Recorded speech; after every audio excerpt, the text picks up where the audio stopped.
तो देखो, what are real numbers? Real numbers दो नंबर्स के बने होते हैं, एक तो रैशनल नंबर्स और एक इरेशनल नंबर्स। और रैशनल नंबर्स दो तरह के होते हैं। तो रैशनल नंबर दो तरह के कौन कौन से होते हैं वो मैं यहाँ लिख देता हूँ। पहला है terminating, terminating rational number. Terminating मतलब है जब हम डिवाइड करें तो वो एंड हो जाए, जैसे 5/2, 5/2 डेसिमल में लिखेंगे तो 2.5। और एक होता है नॉन टर्मिनेटिंग, नॉन टर्मिनेटिंग, ये खत्म ही नहीं होते, डिवाइड करते जाओ और उसके बाद ये चलता ही जाएगा, रिपीट होते जाते हैं। जैसे 10/3, तो 10 को 3 से डिवाइड करेंगे तो क्या मिलेगा भाई? तो चलो करके देखते हैं, 10 को 3 से डिवाइड करेंगे तो क्या मिलेगा। तो यहाँ पे साइड में हम करके देख रहे हैं, 10/3, तो 3 3 इज 9, 1 रिमाइंडर। अब फिर से पॉइंट लगाएंगे। अब बताओ, फिर से 0 आ गया, फिर से 3 3 इज 9 और फिर से 1, फिर से 0 लगाएंगे, 3 3 इज 9 और फिर से 1। तो ऐसे ही रिपीट हो रहा है। तो इसको हम 3.333 ऐसे डॉट डॉट लगा देते हैं, या फिर इसको हम लिखेंगे 3.3 के ऊपर बार। तो ये नॉन टर्मिनेटिंग तो है, और साथ में क्या है, एंड रिपीट कर रहा है, ये रिपीटिंग, ठीक है, रिपीटिंग। तो ये रिपीट कर रहा है। तो इरेशनल नंबर और रैशनल नंबर यही फर्क है। तो ये भी कैसे होते हैं, ये भी नॉन टर्मिनेटिंग होते हैं, खत्म ही नहीं होते ये, नॉन टर्मिनेटिंग। जो खत्म नहीं होते उनको हम नॉन टर्मिनेटिंग बोलते हैं। और ये खत्म तो नहीं हो रही, और साथ में एक और बात है इसमें, इरेशनल तो रिपीट होते हैं और ये रिपीट भी नहीं होते, नॉन रिपीटिंग। इसके आगे, रिपीटिंग के आगे वर्ड जुड़ गया नॉन, ठीक है। तो अब एग्जाम्पल दो सर। तो चलो एग्जाम्पल देते हैं आपको कि इरेशनल नंबर कैसे होते हैं। तो जैसे मैं एग्जाम्पल दे रहा हूँ, एग्जाम्पल नंबर 1। तो मैंने लिखा 2.30, फिर 330, फिर 3 बार 3, फिर 0, फिर 4 बार 3 और फिर 0, ऐसे। तो क्या आप कहोगे कि ये रिपीट हो रहा है? ये तो बिल्कुल रिपीट नहीं हो रहा। यहाँ तो 1 बार 3 आया, यहाँ 2 बार 3 आया, यहाँ पे 3 बार 3 आया, यहाँ 4 बार 3 आया, तो ये रिपीट होता है नहीं। और कहीं खत्म होने का नाम ही नहीं है, हमने डॉट डॉट लगा दिया। इसका मतलब क्या है, ये नॉन टर्मिनेटिंग और नॉन रिपीटिंग है। तो ऐसे आप इनफाइनाइट नंबर बना सकते हो 2 और 3 के बीच में। जैसे मैंने आपको ये एक नंबर बताया है, 2 और 3 के बीच में आप इनफाइनाइट नंबर बता सकते हो। कोई बोलेगा सर मैं बताऊं आपको 2.72, 772, 7772 एंड सो ऑन, इस तरह से बता सकते हैं कि भाई सर इतने सारे नंबर हो सकते हैं। तो देयर आर इनफाइनाइट नंबर्स, ठीक है, there are infinite irrational numbers. तो आपको याद है हमने शुरुआत में एक स्टोरी देखी थी जिसमें वो लड़की जो है सारे नंबर से इकट्ठे कर रही है। तो वो सबसे पहले उसने नेचुरल नंबर से इकट्ठे किए और उसके बाद उसने होल नंबर इकट्ठे किया, यानी 0 इकट्ठा किया। तो मैं आपको दिखाता हूँ, पीछे हम पढ़ के आए थे, ठीक है। तो सबसे पहले उसने क्या किया था, नेचुरल नंबर इकट्ठे किए, नेचुरल नंबर का बोरा इकट्ठा कर लिया, उसमें 0 डाल दिया तो होल नंबर भी इकट्ठे हो गए। उसके बाद उसने क्या किया, नेगेटिव नंबर्स भी डाल दिए, नेगेटिव नंबर डाल देंगे तो इंटीजर्स भी इकट्ठे हो गए, तो Z हो गया। अब इसके बाद क्या होगा, इसके बाद हमने रैशनल नंबर यानी जो फ्रैक्शन में नंबर होते हैं ना वो भी डाल दिए, जिसको हम रैशनल नंबर बोलते हैं, यानी Q। तो Q रैशनल नंबर क्या होते हैं भाई, those number which can be written the form of P/Q where Q is not equal to 0। और P और Q क्या हो सकते हैं, इंटीजर्स हो सकते हैं, P and Q belong to integer. तो जैसे नेचुरल नंबर भी क्या होते हैं, नेचुरल नंबर भी रैशनल नंबर होते हैं, ठीक है, ये हमने पढ़ लिया था। तो फिर बाद में आप एक क्वेश्चन अराइज हो रहा है कि क्या ये सारे नंबर इकट्ठे करने का बाद भी कोई नंबर लाइन पे नंबर बचे क्या? तो आंसर आया हाँ भाई नंबर बचे। तो भाई वो कौन से नंबर हैं, what are the numbers that are left on the number line called. तो जो नंबर बच गए हैं उनको हम बोलते हैं इरेशनल नंबर। तो हमने तो सारे नंबर से इकट्ठे कर लिए थे, तो जो बच गए वो इरेशनल है। How do we recognise them? तो रिकॉग्नाइज ऐसे करेंगे कि वो नॉन टर्मिनेटिंग होते हैं और नॉन रिपीटिंग होते हैं, रिपीट भी नहीं होते। तो that is how do we distinguish them from the rational number.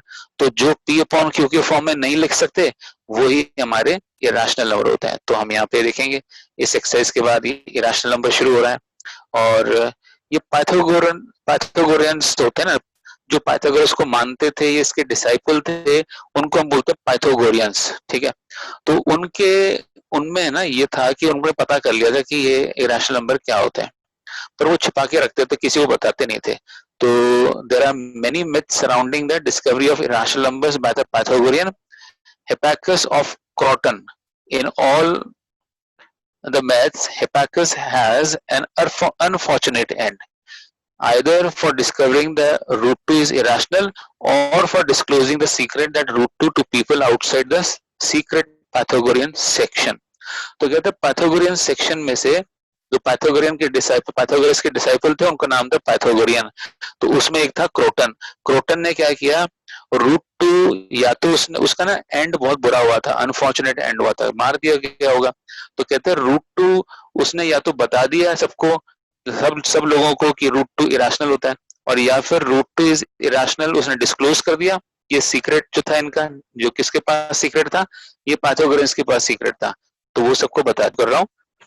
A number S is called irrational if it cannot be written in the form of p by q, where p and q are integers and q is not equal to 0. तो अगर हम किसी number को इस form में नहीं लिख पाए, कैसे पता नहीं लिख पाए, कैनॉट लिखा है ना यहाँ पे, तो cannot right in the form of p by q, और p और q जहाँ पे इंटीजर है, इस तरह से हम अगर नहीं लिख सकते हैं, यानी वो इरेशनल नंबर्स होते हैं। चलिए, तो नेक्स्ट हम पढ़ रहे हैं, ये एग्जांपल्स हैं, रूट 2 हो गया, रूट 3 हो गया, रूट 15 है, पाई एग्जांपल है, 0.1010, फिर 110, फिर 1110, फिर 0 एंड 4 1, 4 टाइम्स 1 फिर 0, ऐसे डॉट 3 लगा दिए, 3 डॉट लगा दिए, मतलब इसके बाद 5 टाइम्स 1 फिर 0 आएगा। तो ये चलता ही जाएगा, कोई एंड ही नहीं है। तो ऐसा नंबर जो कोई पूरा बोल ही नहीं पाए, अब बोले तो बोलना शुरू करे तो पूरी उम्र ही निकल जाए इसको बोलने में, है ना। तो ऐसे नंबर को हम क्या बोलते हैं, इरेशनल, जो रिपीट ही नहीं होते और कभी खत्म भी नहीं होते, तो ऐसे नंबर्स को इरेशनल नंबर्स बोलते हैं। तो क्या हर जो नंबर जो स्क्वायर रूट के अंदर लिखा जाता है वो इरेशनल होता है? नहीं भाई, हर नंबर तो इरेशनल नहीं होता। कैसे सर? कि देखो भाई, रूट 4 है ना, स्क्वायर रूट ऑफ 4 क्या होता है, 2, ये इरेशनल नहीं है, ये तो नेचुरल नंबर या रैशनल नंबर है, क्योंकि इसको 2/1 लिख सकते हैं। तो सारे नंबर जो अंडर रूट के अंदर लिखे जाते हैं वो इरेशनल नहीं होते, ठीक है। तो जैसे रूट 2 रैशनल है, रूट 3 रैशनल है, ये परफेक्ट स्क्वायर नहीं है, 2 परफेक्ट स्क्वायर नहीं है, 3 परफेक्ट स्क्वायर नहीं है, पर 4 तो परफेक्ट स्क्वायर है, ये तो 2 का स्क्वायर है। तो ये वाला जो रूट का 4 का होल स्क्वायर है, तो 4 का मतलब 2 का स्क्वायर है, ये जो है ये हमारा रैशनल है, क्योंकि इसको 2/1 लिख सकते हैं। तो सारे नंबर्स जो अंडर रूट के अंदर लिखे हों वो इरेशनल होते हैं, ऐसा कोई जरूरी नहीं है, ठीक है। चलिए आगे बढ़ते हैं। तो अगर हम इरेशनल नंबर भी इसमें पैक कर दें, यानी जो बोरा भरा था जिसके अंदर सारे रैशनल नंबर आ गए थे, उसके अंदर इरेशनल भी डाल दें, तो ये क्या हो जाएंगे, ये रियल नंबर हो जाएंगे। पूरा कलेक्शन को क्या बोलेंगे, रियल नंबर्स, जो कि मैंने यहाँ पे नेक्स्ट पेज पे दिखाया। देखो, तो मैंने यहाँ दिखाया था कि 2 पार्ट में डिवाइड कर सकते हैं रियल नंबर को।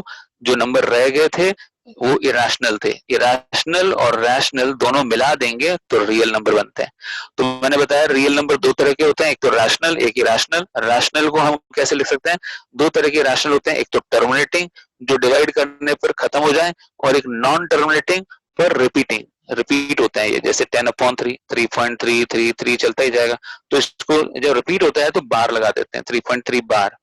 और दूसरे होते हैं इरेशनल। इरेशनल की डेफिनेशन, 2 वर्ड की डेफिनेशन क्या है, नॉन टर्मिनेटिंग और नॉन रिपीटिंग। तो जैसे ये एग्जांपल दिए है ना, तो इस तरह से हम रूट 3 लिख सकते हैं, रूट 4 तो नहीं लिख सकते, रूट 3 लिख दो, रूट 2 लिख दो, पाई लिख दो। तो ये पाई कहाँ से आता है भाई, पाई मैं आपको बताऊं, कोई भी एक सर्कल बनाओ, कहीं भी जाके बनाओ, आज यहाँ बनाओ, अमेरिका में जगह बनाओ, आज बनाओ, कल बनाओ, तो ये सर्कल बनाओ और उसका जो पूरा सरकमफ्रेंस है वो उसका मेजर करो और उसको डायमीटर से डिवाइड करो। डायमीटर कितना होता है, 2r होता है। तो सरकमफ्रेंस को जो डायमीटर से डिवाइड करेंगे तो ऐसा नंबर मिलेगा जो कभी खत्म ही नहीं होता, और उसकी 2 डेसिमल तक अप्रोक्सीमेट वैल्यू जो है ना वो 3.14 होती है, अप्रोक्सीमेट वैल्यू। पर एग्जैक्ट वैल्यू तो कोई नहीं बता पाया भाई, क्यों नहीं बता पाया? क्योंकि कभी नंबर खत्म ही नहीं होता, circumference upon diameter, diameter 2r होता है।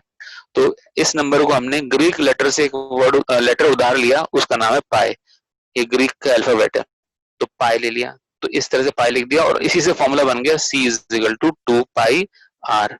और जो हम पढ़ते हैं ना कि भाई पाई की वैल्यू तो हमें पता है सर 22/7 होती है, तो पाई की ये अप्रोक्सीमेट वैल्यू है 22/7, क्योंकि 22/7 जो है ना वो रैशनल नंबर है, क्योंकि 22 इंटीजर है, 7 भी इंटीजर है, तो ये तो रैशनल है। 22/7 क्या है? रैशनल।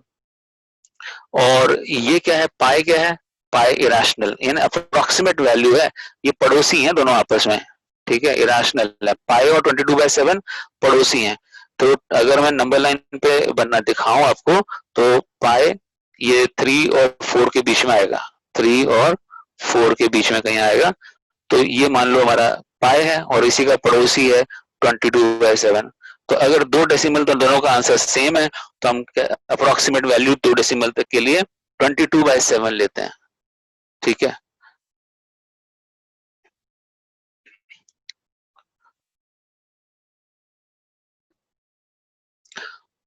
तो how to represent root two on the number line, locate root two on the number line. तो सबसे पहले क्या करना है, आपको एक नंबर लाइन बनानी है, उस पर आपको 1 सेंटीमीटर या 1 इंच ले लो, अगर 1 सेंटीमीटर बहुत छोटा लगता है तो 1 इंच का ये लेंथ ले लिया ओ ए, और ऐसे ही उसके परपेंडिकुलर यहाँ 90 डिग्री बन जाएगा, और ये ए बी भी 1 इंच ले लो, ये 1 इंच है, ओ ए 1 इंच और ए बी भी 1 इंच है, तो ये जो ओ बी हाइपोटेन्यूज है वो हो जाएगी √2। वो कैसे हो जाएगी? मैंने यहाँ फॉर्मूला बताया कि ओ बी क्या होगा, under root of perpendicular square plus base square, यानी 1 स्क्वायर प्लस 1 स्क्वायर, तो 1 प्लस 1 क्या होगा 2, तो स्क्वायर रूट ऑफ 2, तो ये जो लेंथ ओ बी होगी वो √2 हो जाएगी।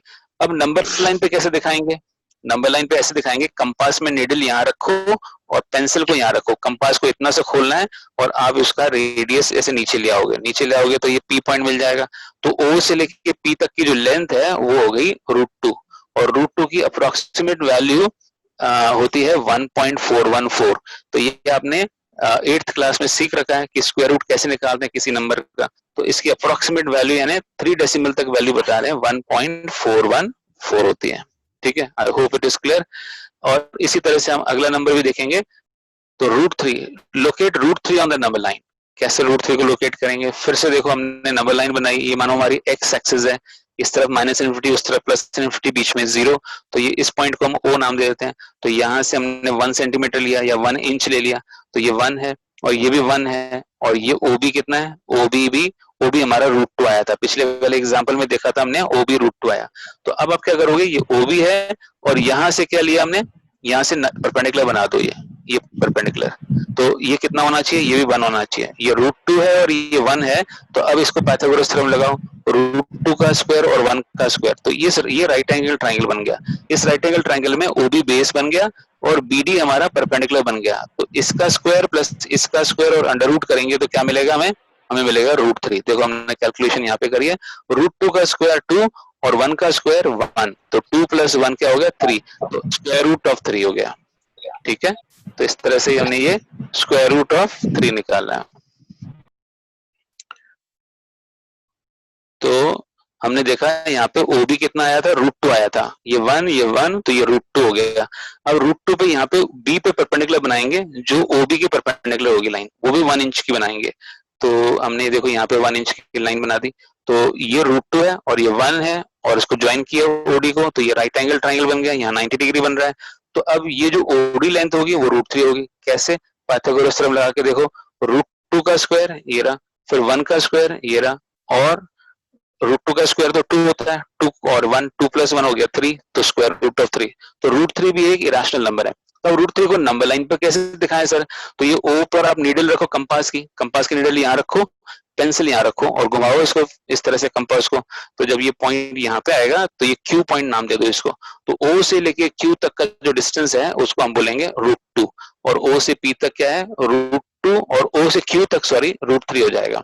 तो √3 की अप्रोक्सीमेट वैल्यू अगर आपने 8th क्लास में सीखा होगा कैसे स्क्वायर रूट निकालते हैं, तो √3 की अप्रोक्सीमेट वैल्यू होती है 1.732, ठीक है। इसकी अप्रोक्सीमेट वैल्यू 3 डेसिमल तक क्या होती है 1.732, तो वो उसको हमें निकालने की जरूरत है नहीं, तो पर ये आप देखोगे स्केल से मेजर करोगे ना तो आपके 1.7 और 1.8 के बीच में वैल्यू आएगी, क्योंकि इसकी वैल्यू 1.732 है। तो आप नंबर लाइन पे स्केल से मेजर करोगे तो 1.7 और 1.8 के बीच में आएगा। ऐसे ही ये जो √2 था वो 1.4 और 1.5 के बीच में आएगा, ये √2। ठीक है, ये आप वेरीफाई कर सकते हैं।